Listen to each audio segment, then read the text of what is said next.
Maka persepsi kita ini macam-macam. Kalau teman-teman punya memori yang traumatis, ini dia bisa terpendam di dalam sini misalnya.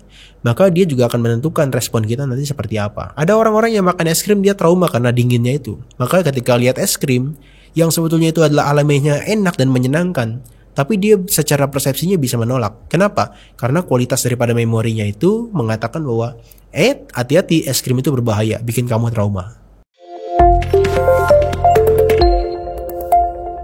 Halo teman-teman, kembali lagi di Go Mindful Insight bersama saya Johan di episode yang kedua. Sekarang kita pengen bahas terkait dengan mindfulness dan memory. Oleh karena itu saya pengen bahas hari ini hal-hal tersebut supaya kita semua bisa punya insight terkait dengan hal yang berkaitan dengan memori utamanya, juga terkait dengan pikiran bawah sadar kita, pikiran sadar kita, dan juga pikiran yang disebut pre-conscious nantinya. Teman-teman, saya kalau bahas memori, saya jadi ingat satu kejadian. Kemarin beberapa waktu lalu saya cukur rambut dan tukang cukurnya tanya saya, udah berapa lama mas nggak cukur rambut? Saya bilang, sejujurnya nggak cukur rambut itu sudah 10 tahun. Nah orangnya kaget. Hah? Masa 10 tahun katanya?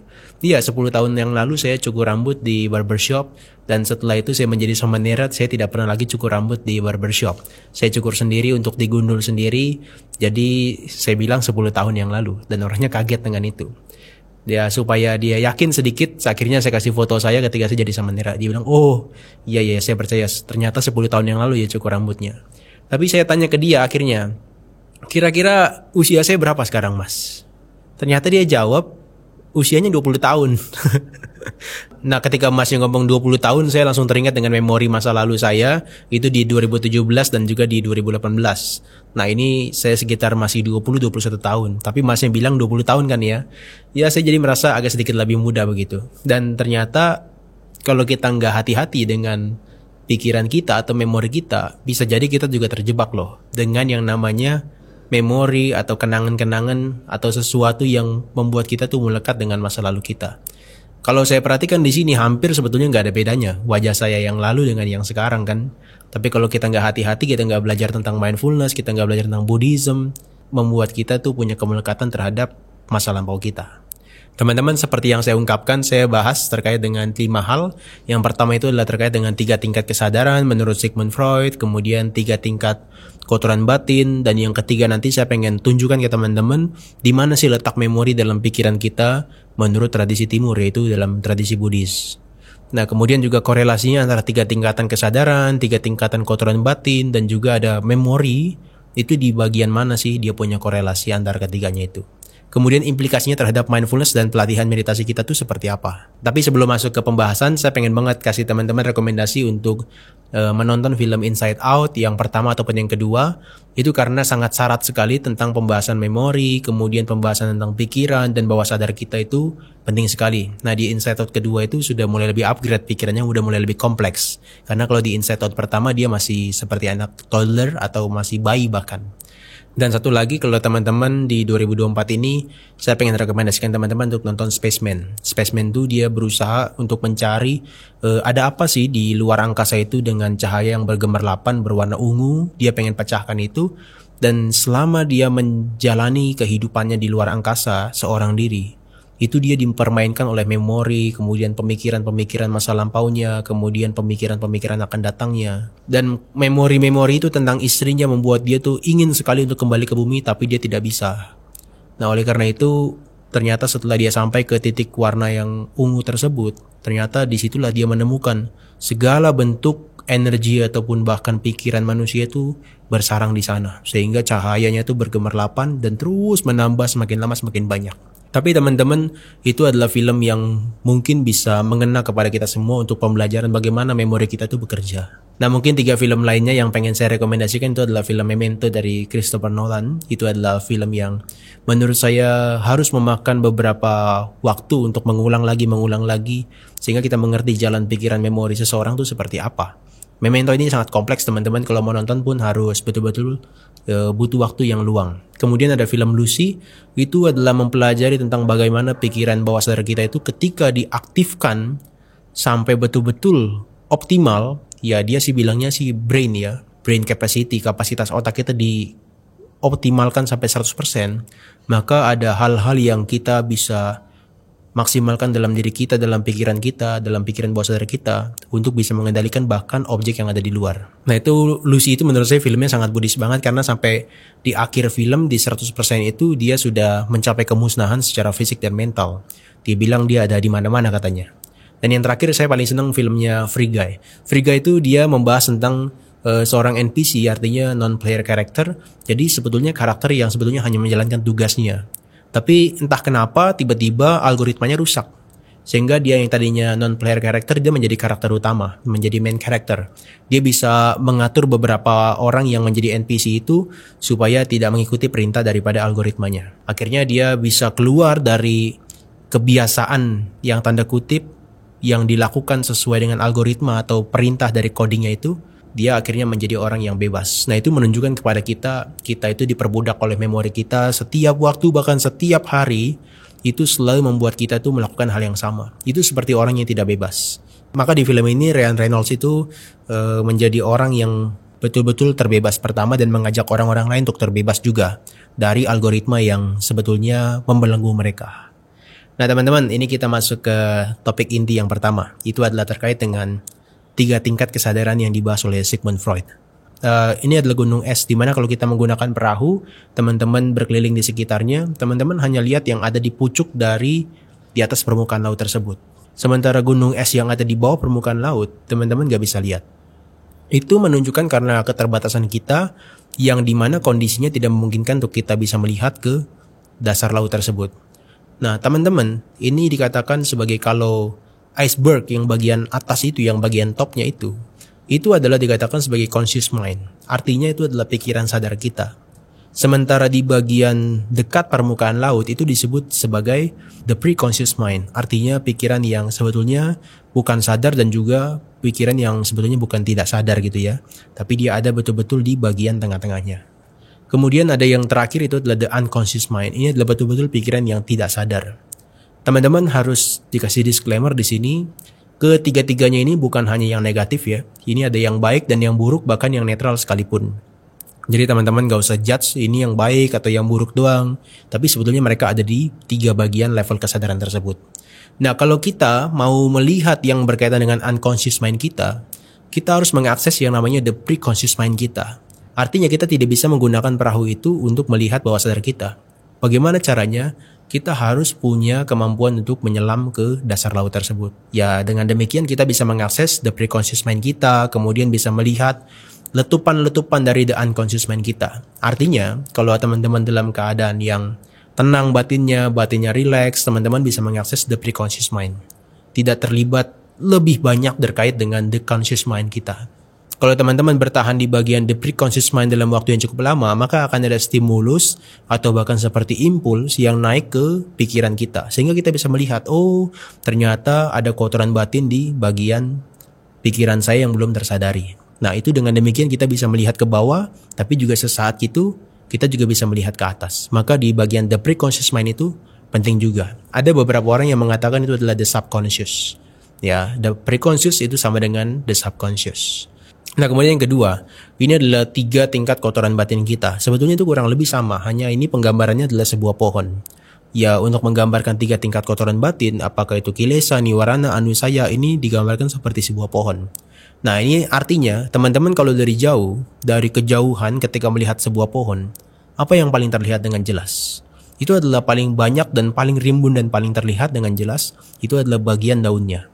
Nah, di bagian kilesa atau kotoran batin yang digambarkan seperti daun itu selalu merujuk kepada sesuatu yang kasar. Contohnya, kalau teman-teman berbuat secara jasmani atau ucapan yang negatif. Kalau misalnya kilesa yang kasar berupa jasmani itu adalah seperti membunuh, kemudian mencuri, berbuat asusila, kemudian juga seperti mabuk-mabukan.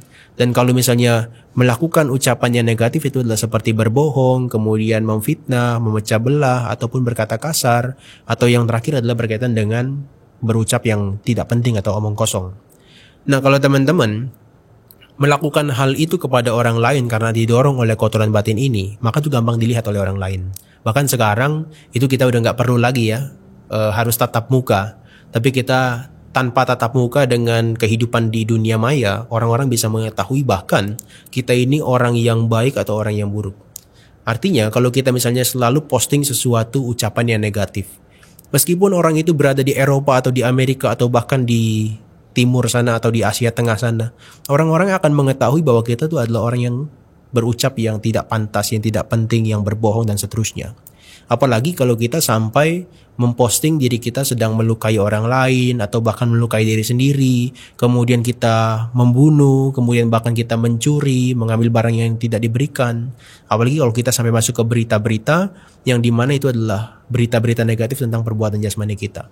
Orang itu nggak perlu bertatap muka dengan kita, dia bahkan bisa melihat perbuatan kita itu adalah sesuatu yang tercela, yang negatif. Itu adalah kotoran batin yang digambarkan seperti daun. Maka dari kejauhan dia akan bisa terlihat. Mudah sekali untuk bisa mengatasinya. Asalkan kita berucap yang benar, punya perbuatan yang benar, bermata pencaharian yang benar.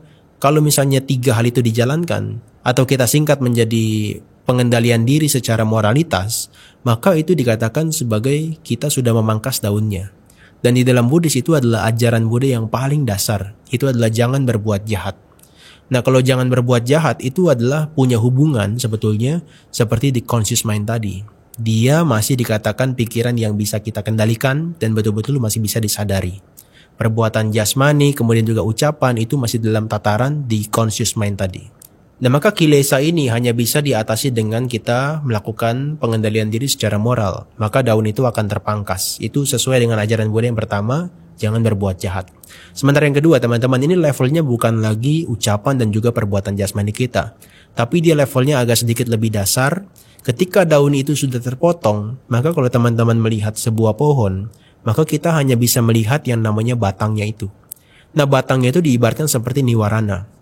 Niwarana itu adalah kotoran batin yang agak halus, yang dia sebetulnya agak sukar diketahui kalau kita tidak memiliki ketenangan batin.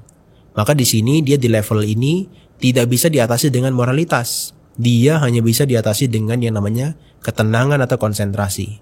Maka teman-teman sekalian, mungkin kita melihat orang secara fisik dan secara ucapannya tidak melakukan kejahatan. Tapi siapa yang tahu? Apakah dia berpikir yang negatif atau berpikir yang buruk, kita nggak pernah tahu kan? Nah, maka di level ini cukup sulit untuk bisa dilihat oleh orang lain kalau dia tidak bijaksana. Nah, apa sih yang dikatakan niwarana itu? Niwarana itu ada 5, teman-teman sekalian. Itu adalah nafsu indriawi, selalu menyenangi sesuatu yang menyenangkan, selalu berpikir sesuatu yang menyenangkan, pengen lihat yang menyenangkan, ingin mendengar suara yang merdu, kemudian ingin mencium bauan yang wangi dan seterusnya. Yang kedua ini adalah seperti biapada atau dikatakan keinginan yang jahat, seperti tidak suka dengan sesuatu yang tidak menyenangkan. Kalau yang pertama kan yang menyenangkan, kalau yang kedua tidak menyenangkan. Dia menolak tuh. Dia menolak, tidak suka apapun berkaitan dengan panca inderanya, dia tidak suka. Yang ketiga ini adalah rasa ngantuk dan malas. Dia tidak punya energi yang cukup kuat untuk bisa melakukan segala sesuatu misalnya. Artinya dia kalau melakukan sesuatu ya usahanya sekenanya aja. Ya usahanya minim sekali. Maka dia cepat ngantuk dan malas. Nah, maka ini juga disebut sebagai rintangan batin. Ini gak bisa kelihatan kalau teman-teman tidak dalam kondisi meditasi, tidak dalam kondisi yang tenang. Dia bisa kelihatan kalau teman-teman dalam kondisi yang tenang, dalam kondisi samadhi. Yang keempat, ini lawan dari yang ketiga. Kalau yang ketiga itu kan gak ada energi. Kalau yang ini over energy. Sehingga dia punya yang namanya selalu gelisah dan juga menyesal. Gelisah itu memikirkan yang akan datang. Menyesal itu adalah selalu memikirkan sesuatu yang sudah lewat. Terutama yang buruk atau belum melakukan sesuatu yang baik. Maka pikirannya ini selalu punya energi yang berlebihan. Selalu memikirkan hal tersebut. Dan kita, kalau dalam keadaan tenang itu kan selalu begitu ya. Sulit sekali pikiran untuk dikendalikan. Sementara yang kelima, ini adalah dia orang yang bingung. Dia selalu mempertanyakan sesuatu. Apakah ini benar? Apakah ini enggak? Apakah ini harus dilakukan? Atau ini enggak harus dilakukan? Dia selalu bingung dengan pertanyaan-pertanyaan tersebut. Dan kalau dia tidak memiliki pengetahuan, maka dia akan terus mengalami kebingungan dan berbagai pertanyaan di pikirannya. Maka ini 5 rintangan batin. Dan ini enggak kelihatan kalau dalam kehidupan sehari-hari yang teman-teman selalu sibuk begitu ya. Sehingga teman-teman kalau dalam kondisi meditasi baru bisa melihatnya. Nah, maka dia harus diatasi dengan yang namanya samadhi, dengan kita berdaya upaya yang benar, mengatasi yang buruk dan juga mengembangkan yang baik. Kemudian juga punya perhatian yang benar, juga punya konsentrasi yang benar. Dengan praktek 3 jenis latihan ini yang disebut dalam kelompok konsentrasi atau samadhi, maka ini sama seperti yang namanya kita menambah kebajikan dalam ajaran Buddha. Nah ini sebetulnya sudah levelnya bukan lagi the conscious mind tapi the preconscious mind. Jadi kita mulai menenangkan pikiran kita mulai bisa melihat ada rintangan-rintangan batin dalam pikiran kita yang selama kita dalam kesibukan sehari-hari tidak melihatnya. Nah maka batang dari pohon tersebut hanya bisa dipotong oleh yang namanya pelatihan samadhi tadi. Dia tidak bisa diatasi dengan sila. Ya, dia harus betul-betul dengan konsentrasi dan ketenangan. Maka ada orang tertentu ketika meditasi, ketika dalam kondisi yang sangat fokus dengan objek, itu seperti kotoran batin itu ditekan. Seperti dia tidak merasakan ada rintangan batin atau pemikiran-pemikiran apapun dalam pikirannya. Dan itu sangat-sangat tenang dan damai. Nah maka saat itu sebetulnya dia sedang masuk dalam the preconscious mind. Dia sedang melihat lebih dalam lagi pikirannya, lebih dalam lagi pikirannya. Kalau kita sudah mempraktikkan sila dan samadhi, artinya kita mempraktikkan jangan berbuat jahat dan tambahlah kebajikan, terus menerus senantiasa, supaya tadi kotoran-kotoran batin itu tidak terlalu dominan, atau bahkan bisa lenyap sepenuhnya nanti, maka kita dikatakan sudah 2/3 dari manusia yang berbudi luhur dan bijaksana. Itu kenapa demikian? Karena kita masih punya yang namanya akar di dalam pikiran kita. Itu akarnya tersebut harus dicabut. Nah itulah yang digambarkan sebagai anusaya. Anusaya itu adalah latent tendency, kotoran batin yang sangat laten. Dia hanya bisa dicabut dengan kita praktek yang namanya panya atau kebijaksanaan. Kita harus punya pengertian yang benar, kita harus punya pikiran yang benar, ya tidak ingin melukai makhluk lain, tidak ingin mencelakai makhluk lain, kemudian juga tidak punya pikiran kejam, dan juga ingin selalu melepaskan hal-hal yang sebenarnya tidak bermanfaat bagi diri kita. Ya berupa nafsu dan seterusnya. Maka ini teman-teman, ini adalah sama seperti yang namanya ajaran Buddha yang ketiga, yaitu adalah murnikan pikiran kita, murnikan hati kita dari berbagai macam hal-hal yang tidak bermanfaat. Nah maka itu disebut sebagai memurnikan pikiran kita atau memurnikan hati kita. Nah ini levelnya udah masuk ke dalam the unconscious mind. Ini levelnya dia sudah dalam kategori yang pikiran tidak sadar. Kenapa? Karena yang namanya anusaya itu di dalam batin kita, karena dia laten, dia bisa muncul tanpa kita sadari. Tanpa kita sadari. Kadang-kadang kalau kita marah, kita merasa marah itu harus dilampiaskan dan seterusnya. Dan kadang-kadang ada orang yang lebih bijaksana mengatakan, kok kamu sekarang marah-marah? Kita bisa mengatakan, enggak, saya enggak pemarah, memang saya begini orangnya. Padahal itu adalah kotoran batin yang kita enggak sadari. Tapi orang yang bijaksana, yang dia udah mengetahui hal tersebut, dia bisa mengatakan itu dan dia bisa lebih aware daripada kita. Ya, itu adalah 3 tingkatan kotoran batin yang perlu kita ketahui. Nah, yang berkaitan dengan memori. Nah, teman-teman, kalau di dalam pikiran kita itu, dalam pelatihan pengembangan batin kita itu ada 4 hal yang disebut sebagai 4 landasan perhatian penuh, yaitu disebut sebagai satipatthana. Ada bagian 1 itu adalah memperhatikan tubuh jasmani, kemudian yang berkaitan dengan memperhatikan atau merenungkan terkait dengan perasaan, kemudian merenungkan terkait dengan pikiran, kemudian juga merenungkan terkait dengan dhamma. Mungkin 4 hal ini akan saya bahas lebih detail nanti di episode yang berikutnya. Tapi saya ingin singgung yang bagian keempat. Kalau kita merenungkan terkait dengan dhamma, apa itu dhamma? Itu adalah berkaitan dengan fenomena batin kita. Itu ada memori di dalamnya, kemudian ada bentuk-bentuk pikiran, kemudian ada persepsi, ada ingatan dan seterusnya. Itu kalau kita perhatikan terus menerus dia muncul dan lenyap, muncul, lenyap, muncul, lenyap, muncul, lenyap tanpa kita bisa kendalikan. Maka kita bisa melihat dalam kehidupan kita ini sebetulnya kita itu uncontrollable, tidak bisa mengontrol mereka. Dan bahkan itu bukanlah diri kita, bukanlah milik kita, itu yang disebut sebagai anatta. Hanya karena kita tidak mengamati mereka lebih detail, kita punya ilusi, punya pandangan yang keliru bahwa mereka lah milik kita, mereka adalah diri kita, dan kita merasa bisa mengendalikan mereka. Nah itu adalah sebetulnya ilusi. Dan maka kalau kita mempelajari memori secara detail, ini adalah untuk bisa menghapus ilusi yang semacam ini. Nah teman-teman, di dalam kehidupan manusia itu ada 2 bagian ya. Itu adalah nama dan rupa. Nama itu adalah batin, sementara rupa itu adalah jasmani. Artinya nama dan rupa, batin dan jasmani inilah yang selalu menjadi bagian dari kehidupan kita. Kalau kelompok jasmani dari rambut kita sampai ke bagian kaki kita, itu adalah sebuah kelompok daripada jasmani. Sementara yang kedua sampai yang kelima itu adalah bagian kelompok daripada pikiran. Di dalamnya ada kelompok perasaan, ada kelompok persepsi, ada kelompok bentuk-bentuk pikiran, dan juga ada kelompok kesadarannya. Nah ini akan dijelaskan secara detail nantinya. Artinya 4 hal ini harus dipahami dulu bahwa mereka adalah bagian daripada batin kita. Ini secara ringkas teman-teman bisa amati bahwasannya 5 kategori dari agregat kehidupan kita itu adalah nama dan rupa, batin dan jasmani saja. Nah, kalau kita melihat di sini artinya di mana bagian daripada memori itu adalah lebih tepat di bagian yang nomor 3. Sanya itu adalah perceptions and cognitions. Artinya adalah mengingat sesuatu, mempersepsikan sesuatu dan kognisi. Jadi ini seperti berbagai macam pengalaman, berbagai macam apa yang kita pelajari, yang kita kenali, dia tertumpuk dalam sanya atau persepsi ini. Dan apa yang kita sekarang ini, itulah yang terbentuk daripada sanya atau persepsi-persepsi yang kita pelajari selama ini. Artinya kalau sekarang kita ini pemarah, yaitu adalah hasil daripada perjalanan hidup kita selama ini. Punya kemurahan hati, itu juga hasil daripada apa yang kita lalui selama ini. Sehingga dengan 8 miliar manusia, dengan sanya yang bervariasi, meskipun hanya satu kata, tapi ini memiliki berbagai macam variasi yang tidak bisa terhitung. Banyak sekali. Sehingga antara satu individu dengan individu yang lainnya tidak mungkin memiliki kesamaan yang betul-betul sama persis. Ya, dia pasti akan memiliki perbedaan. Kenapa? Karena itu ditentukan oleh persepsi dan juga kognisi mereka selama mereka hidup. Nah, makanya ada semacam diagram yang menunjukkan bahwa tubuh kita ini bukanlah diri kita, kemudian kitalah tidak permanen, kitalah tidak kekal, karena yang namanya tubuh kita dari kecil sampai sekarang sudah mengalami perubahan. Begitu juga dengan perasaan. Begitu juga dengan persepsi atau berkaitan dengan memori kita. Itu selalu mengalami perubahan. Itu tergantung apa yang kita indra atau yang kita kecap atau yang kita cium dan seterusnya. Dan mental formation, bentuk-bentuk pikiran dan kesadaran juga mengalami perubahan terus-menerus. Nah, ini singkat bahwasannya nanti teman-teman harus tahu apa yang kita pelajari, memori atau apapun, mereka semua tidak kekal. Nah, kalau kita belajar tentang memori atau ingatan kita, saya ingat satu khotbah yang dari Buddha, itu namanya Wamika Sutta dari kitab Majjhima Nikaya.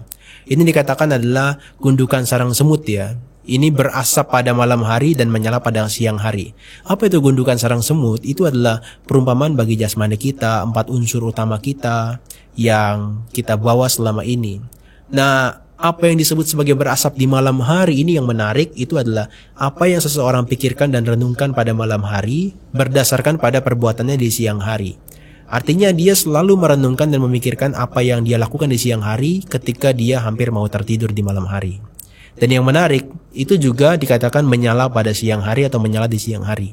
Perbuatan yang dilakukan pada siang hari ini oleh jasmani, ucapan, dan pikiran itu setelah memikirkan dan merenungkan pada malam hari, maka disebut sebagai dia menyala di siang hari.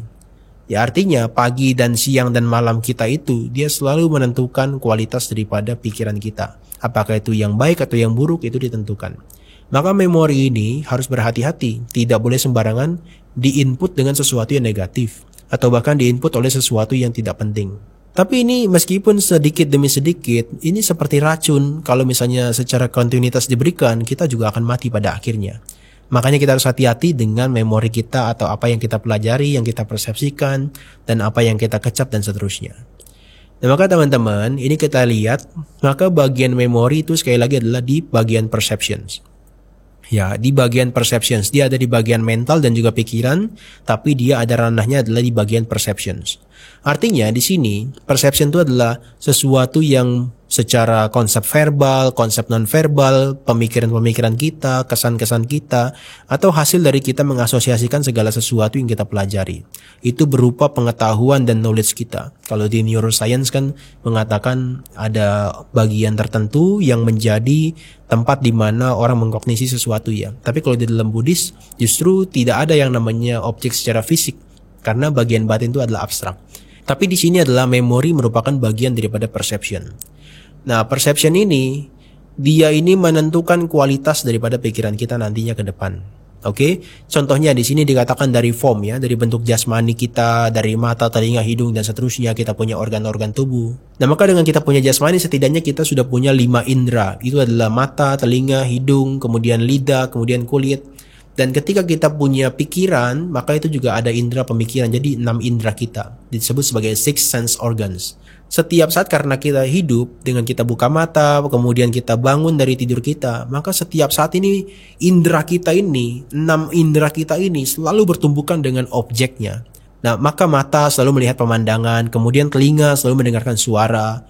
Nah, lidah selalu mengecap sesuatu yang sangat bervariasi, kemudian dan seterusnya, berkaitan dengan pikiran kita atau bahkan sentuhan jasmani di kulit kita. Nah, maka teman-teman, Ketika itu terjadi, tumbukan yang disebut sebagai kontak antara indera secara internal kita dengan objek eksternal yang secara material itu bertumbukan, maka terjadilah kontak, maka muncullah yang namanya berkaitan dengan perasaan. Nah, di dalam perasaan ini, sensasi ini ada 3 jenis ya. Ada yang menyenangkan, ada yang tidak menyenangkan, ada yang biasa-biasa aja. Nah, ini alamiah sekali kalau misalnya kita makan sesuatu yang sebetulnya kita tahu itu enak ya. Maka perasaan yang muncul di lidah kita itu pasti enak. Atau katakanlah manis dan seterusnya, kita menganggap itu adalah sesuatu yang enak, yang nyaman di lidah kita. Tapi sebaliknya kalau kita makan sesuatu yang mungkin sangat panas atau bahkan yang sangat pedas, maka ada sensasi nanti sesuatu yang tidak menyenangkan di lidah kita. Ya. Nah, itu adalah disebut sebagai perasaan yang tidak bisa dibohongi. Nah, perasaan yang alamiah tadi, itulah yang nanti dimainkan oleh persepsinya masing-masing, oleh memori kita. Kalau teman-teman sudah pernah makan es krim sebelumnya dan mengatakan bahwa es krim itu enak, maka teman-teman ketika melihat es krim, itu akan cepat-cepat ngambil dibandingkan orang yang tidak pernah melihat es krim. Karena orang yang tidak pernah makan es krim kemudian melihat itu, dia akan biasa-biasa aja. Tapi kalau teman-teman sudah punya memori, pengalaman terkait dengan makan es krim itu enak, maka teman-teman akan cepat-cepat ngambil. Itu persepsi. Beda persepsi kita dengan yang lainnya. Maka nggak usah heran, satu objek yang sama itu akan bisa direspon yang berbeda. Ya. Maka persepsi kita ini macam-macam. Kalau teman-teman punya memori yang traumatis, ini dia bisa terpendam di dalam sini misalnya. Maka dia juga akan menentukan respon kita nanti seperti apa. Ada orang-orang yang makan es krim dia trauma karena dinginnya itu. Maka ketika lihat es krim yang sebetulnya itu adalah alamiahnya enak dan menyenangkan, tapi dia secara persepsinya bisa menolak. Kenapa? Karena kualitas daripada memorinya itu mengatakan bahwa hati-hati, es krim itu berbahaya, bikin kamu trauma. Nah, maka nanti dari perception itu dia akan mengondisikan munculnya mental formation atau bentuk-bentuk pikiran. Nah, itulah sebetulnya di sini dikatakan munculnya namanya intention atau karma. Karma itu diproduksi di bagian sangkara ini, mental formation ini. Nah, artinya di dalam pikiran kita sudah mulai meniatkan sesuatu. Kalau misalnya tadi es krim yang menyenangkan dan persepsi kita atau memori kita itu menyetujui bahwa yes, ini yang saya inginkan. Maka niatan atau karma yang muncul secara pikiran kita, biasanya dia akan berasosiasi dengan yang namanya keserakahan misalnya. Dia ingin mengambil dan menikmati, bahkan membuat es krim itu hanya menjadi miliknya. Nah, maka kalau stimulus ini diteruskan sampai dia berucap dan juga sampai dia melakukan tindakan jasmani, itu sudah masuk ke level yang namanya consciousness atau kesadaran. Nah, jadi kehidupan kita, ya 5 kelompok kehidupan kita, ini adalah sebetulnya fenomenanya selalu begini, berputar terus-menerus. Ya, seperti berputar terus-menerus. Kita hanya bisa mengondisikan, misalnya kita orang yang tadinya serakah, ya kita kondisikan mulai pelan-pelan. Oh, nanti kalau ketemu es krim, saya akan makannya mulai dikit, dan seterusnya. Nah, maka keserakahan kita terhadap es krim itu tidak bisa langsung dihancurkan sedemikian cepatnya. Dia harus diatasi dengan mengondisikan. Oh, ya munculkan pengertian. Kita mulai belajar apa bahayanya kalau makan es krim berlebihan. Tapi nggak apa-apa ya kalau teman-teman ada yang mau makan es krim, silakan aja. Tapi misalnya ini kan contohnya aja. Kemudian misalnya, oh kalau misalnya saya makan es krim berlebihan nanti diabetes, gulanya akan menjadi semakin lebih tinggi, atau berbagai penyakit akan muncul dan seterusnya. Maka nanti persepsinya itu ketika menanggapi es krim lagi itu sudah mulai berbeda. Ya, tidak seperti yang sebelumnya. Nah, maka kualitas kehidupan seseorang itu, ini adalah perputaran dari siklus hal tersebut. Dia selalu berputar dalam hal tersebut, tidak pernah lepas. Ya, secara jasmani itu sebagai landasannya, maka secara pikiran dialah yang memproses seperti prosesornya. Nah, maka teman-teman kalau kita melihat kesejatian daripada kehidupan kita, itu maka yang kita lihat adalah fenomena secara fisik dan fenomena secara batin aja kan, secara pikiran aja kan. Nah, maka yang kita lihat selama ini itu hanyalah pandangan, kemudian suara, yang sebetulnya mereka biasa-biasa aja. Hanya karena persepsi dan memori kita inilah membuat segala sesuatu itu menjadi wow. Menjadi bahkan sebaliknya, kacau sekali. Itu sebetulnya bagi kita secara objektif, mereka tuh netral-netral aja. Mereka tuh berjalan secara alamiah. Bahkan perasaan yang muncul sebetulnya alamiah sekali. Tapi karena ada persepsi yang kita tumpuk, ada memori yang kita tumpuk hasil pembelajaran kita di masa lalu itu, itulah yang membuat respon kita sekarang tuh sangat berbeda. Mungkin dulu kita sangat tidak suka dengan orang yang berbuat baik. Tapi karena kita mulai belajar, kita mulai mengetahui manfaat dari berbuat baik, kita bahkan sekarang menjadi bagian salah satu dari mereka. Nah, maka mungkin teman-teman pernah mendengar tuh ada satu klausa misalnya, oh nanti orang itu berjalannya waktu dia akan bisa berubah. Dia bisa berubah kalau dia mengondisikan dirinya kepada hal-hal yang baik. Tapi kalau dia tidak pernah mengondisikan dirinya kepada hal-hal yang baik, tetap aja dia akan seperti itu, terus menerus. Dan justru bukannya semakin baik, malah semakin kalut dalam kejahatan atau ketidakbaikannya itu. Nah maka teman-teman sebetulnya hati-hati dengan siklus kehidupan kita. Yang tadi seperti yang saya sebutkan, bahwasanya ketika ada indera kita bertemu dengan objek eksternal kita, bahkan objek internal secara pikiran kita, itu ketika bertumbukan boom menjadi sebuah kesadaran melihat, kesadaran mendengar dan seterusnya, itu memunculkan perasaan yang menyenangkan, tidak menyenangkan atau yang netral-netral aja. Hati-hati dengan persepsi, memori dan ingatan kita atau hal-hal yang kita pelajari. Nah kalau kita orang yang negatif-negatif, maka mental formationnya itu adalah sesuatu yang negatif. Apakah kita orang yang judgmental, kemudian orang yang suka berkomentar, kemudian keputusan kita itu selalu negatif, emosinya adalah selalu yang buruk, maka nanti di bagian ini teman-teman perlu yang namanya pause di tengah-tengah daripada stimulus and response. Yaitu dengan apa? Dengan mindfulness dan juga compassion. Dengan kita punya perhatian penuh dan juga belas kasih. Nah maka pikiran-pikiran yang negatif itu dia menjadi tidak berkembang, dan pikiran-pikiran yang positif itu menjadi berkembang. Itu adalah daya upaya yang benar. Itu adalah salah satu cara kita untuk mengembangkan subconscious mind kita. Nah dengan demikian ketika itu berkembang, maka kita akan bisa terbebas dari hal-hal yang negatif tadi. Dan bahkan pembebasan yang kita capai bukan hanya secara sementara, ini bisa menjadi sangat-sangat permanen dan berlangsung lama dan bahkan selamanya. Nah maka siklus ini harus kita pahami, di mana memori itu memberikan peran penting kepada kita.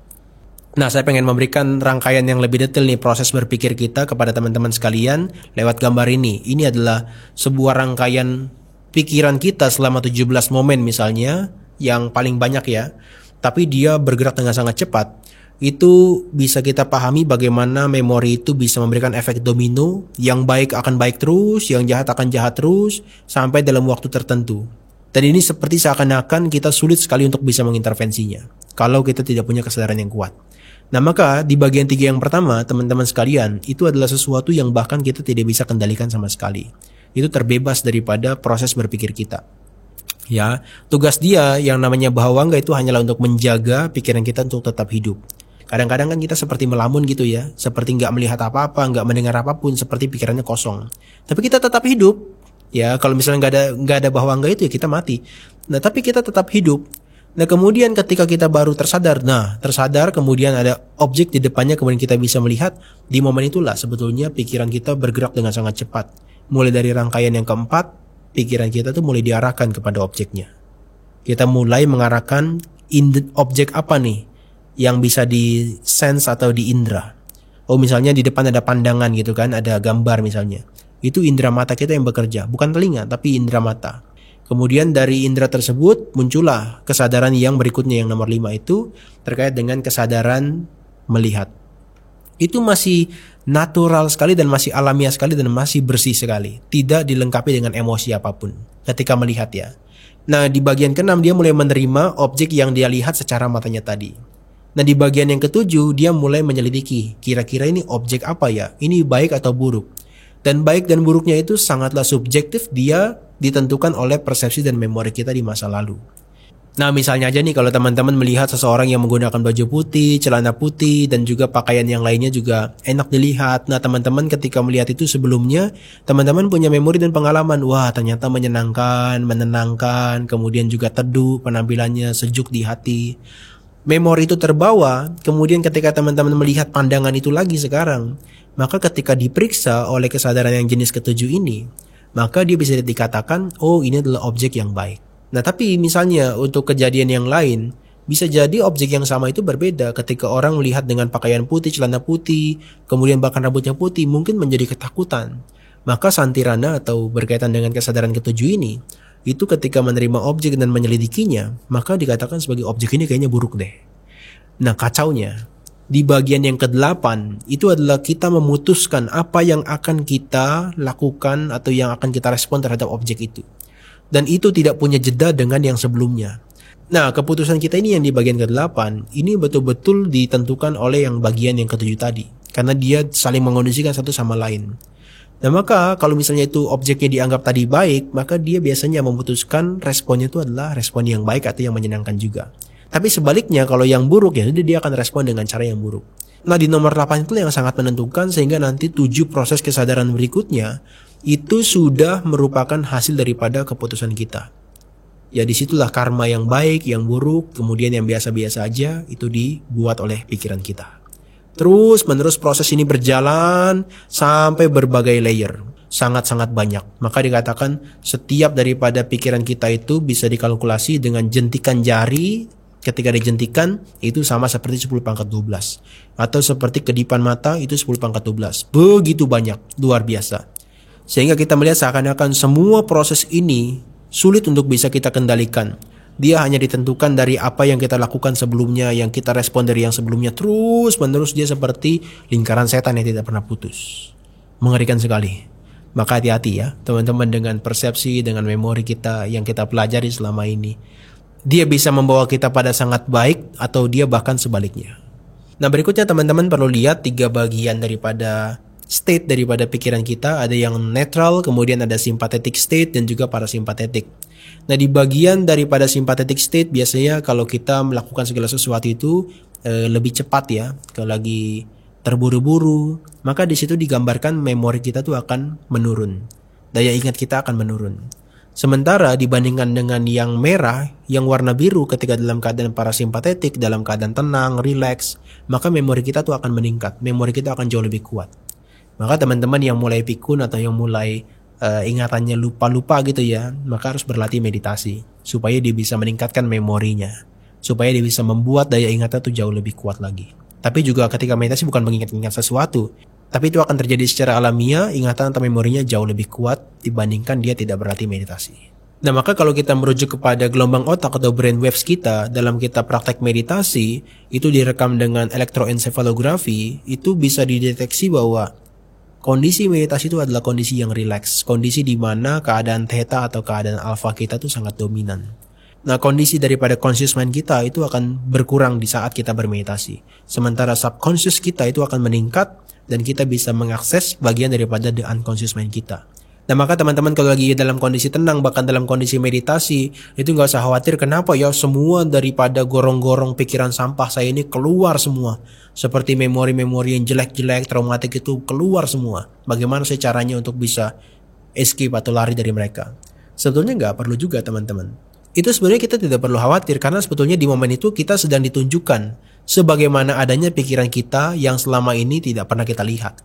Ya apakah kemarahan, kebencian, ketakutan, keserakahan, kemudian juga iri hati, dengki, bahkan kesombongan, dan bahkan yang paling halus adalah kebodohan. Itu bisa kita lihat di dalam kondisi tersebut.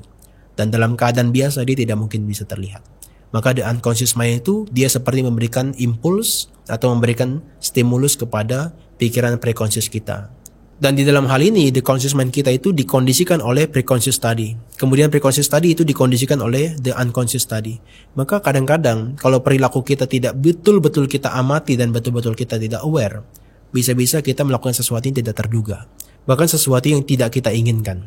Misalnya aja nih, kalau kita sedang duduk, diam, kemudian gak melakukan apa-apa, gak berpikir yang negatif atau yang positif, netral-netral aja biasanya.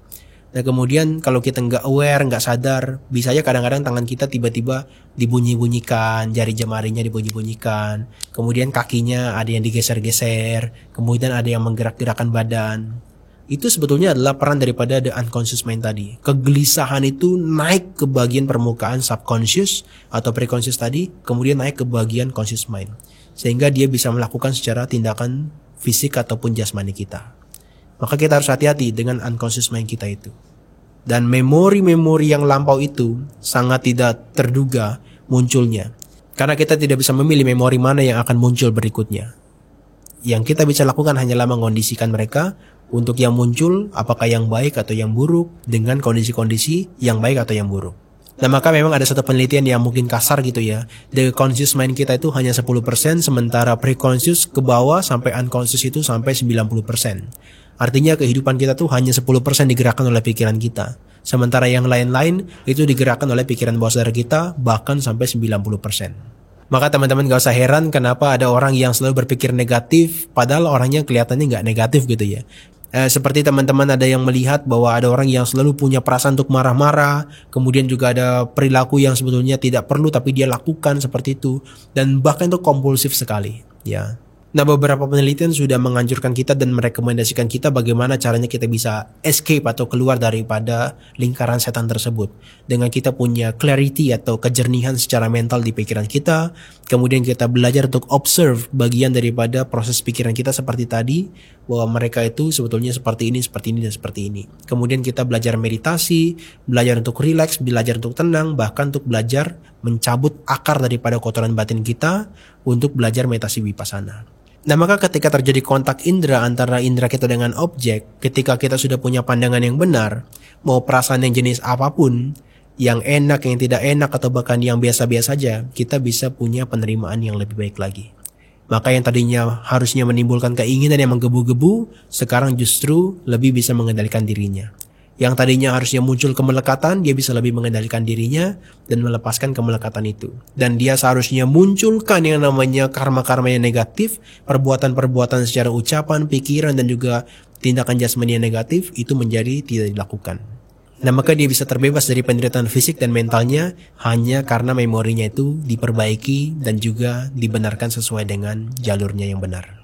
Nah, itulah teman-teman pembahasan terkait dengan mindfulness dan memori, terkait dengan 3 tingkat kesadaran menurut Sigmund Freud, kemudian 3 tingkat kotoran batin, kemudian terkait dengan memori, korelasi antara ketiganya, dan implikasinya terhadap pelatihan mindfulness dan pelatihan meditasi kita.